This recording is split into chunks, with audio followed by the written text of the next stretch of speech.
কেমন আছো সবাই? তো আজকে তোমাদের সামনে আবার একটা নতুন নিয়ে হাজির। তো ইলিশ মাছের রেসিপি। তো ইলিশ মাছ তো অনেকভাবেই রান্না করা যায়। তো আজকে আমি এইভাবে রান্না করেছি। যেভাবে রান্না করো ইলিশ মাছ সেভাবেই খেতে খুব মজা লাগে। তো আজকে আমি এইভাবেই রান্না করেছি। তো দেখতে থাকো। তো চলো দেখি কিভাবে মাছটা রান্না করলাম।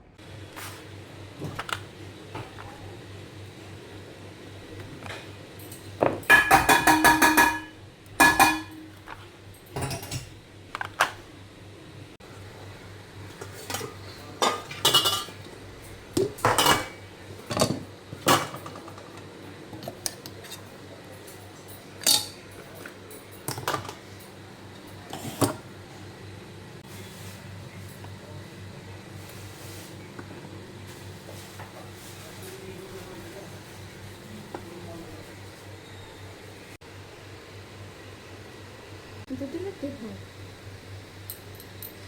ওখানে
হয়ে গেছে তো মাছ আরো হইব মাছ মানে একটু হইব বেগুন হয়ে গেছে।